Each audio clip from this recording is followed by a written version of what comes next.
नमस्कार दोस्तों उत्तर प्रदेश में 20,000 सरकारी कर्मचारियों की नौकरी पर संकट है। उनकी नौकरी कभी भी जा सकती है। तो अगर आप भी उस लिस्ट में हैं तो अपना नाम जरूर चेक करिएगा, क्योंकि बिजली विभाग ने 1200 संविदा कर्मियों की सेवा समाप्त कर दी है।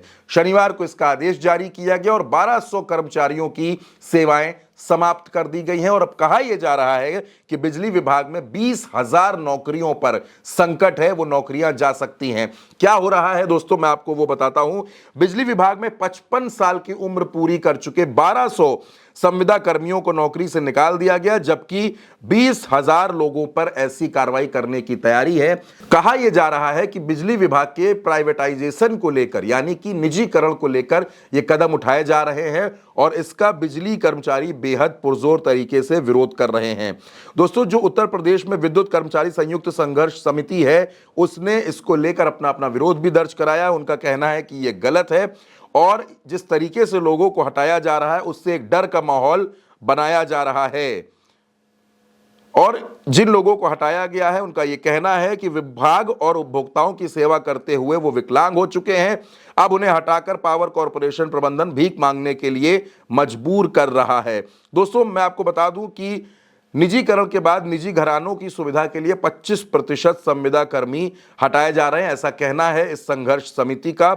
और ये लगातार इसका विरोध कर रहे हैं। उत्तर प्रदेश के अलग अलग जिलों में वाराणसी, आगरा, मेरठ, गोरखपुर, मिर्जापुर, आजमगढ़, बांदा, कानपुर, हरदुआगंज, एटा, मथुरा, यहां पर ऐसा विरोध देखने को मिला है दोस्तों। और सवाल ये उठ रहा है कि आखिर इस तरीके से लोगों को उनकी नौकरी से क्यों हटाया जा रहा है।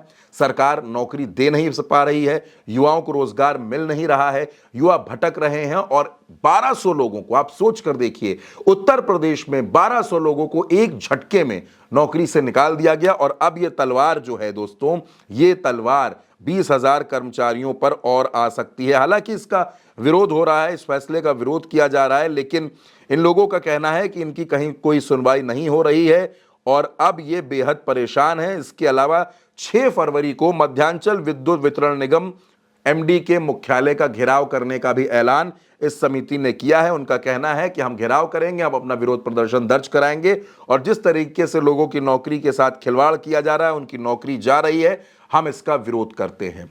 तो उत्तर प्रदेश में एक तरीके से हड़कंप और हाहाकार की स्थिति है। 1200 लोगों को एक झटके में निकाल दिया गया है, उनकी जो सेवाएं थी उनको समाप्त कर दिया गया है। और उसी के बाद से लोगों के मन में एक ये डर भी बैठ गया है कि कहीं अगला नंबर बिजली विभाग में उनका तो नहीं आने वाला है। दोस्तों, ऐसा इसलिए हो रहा है क्योंकि ये जो संघर्ष समिति है, इस संघर्ष समिति का ये कहना है दोस्तों कि दरअसल सरकार जो है वो प्राइवेटाइजेशन करना चाहती है, बिजली विभाग में निजीकरण लागू करना चाहती है और इसी वजह से कर्मचारियों को हटाया जा रहा है, जिसका ये लोग पुरजोर तरीके से विरोध कर रहे हैं। और इनका कहना है कि इनका जो प्रदर्शन है ये लगातार जारी रहेगा। 6 फरवरी को भी इनका प्रदर्शन होगा।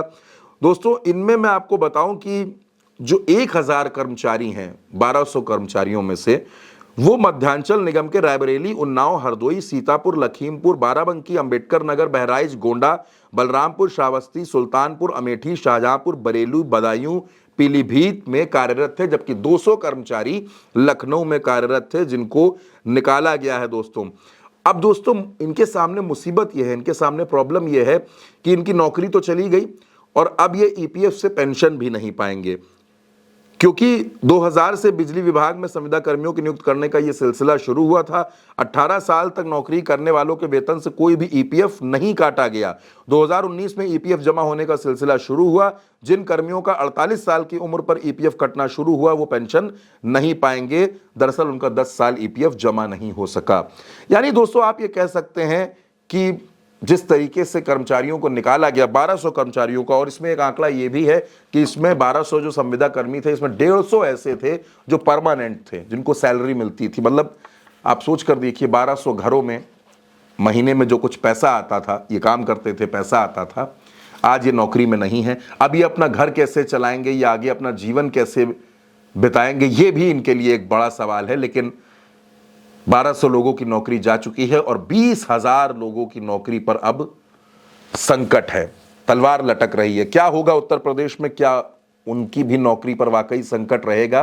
फिलहाल ये लोग प्रदर्शन करने जा रहे हैं, 6 तारीख को भी इनका प्रदर्शन जारी रहेगा और ये बार बार सरकार से सवाल पूछ रहे हैं कि आखिर इनके साथ अन्याय क्यों किया जा रहा है। दोस्तों, इस बेहद ज़रूरी संवेदनशील खबर पर आपकी जो भी राय हो, आप अपनी राय कमेंट बॉक्स में हमें ज़रूर बताइएगा। नमस्कार।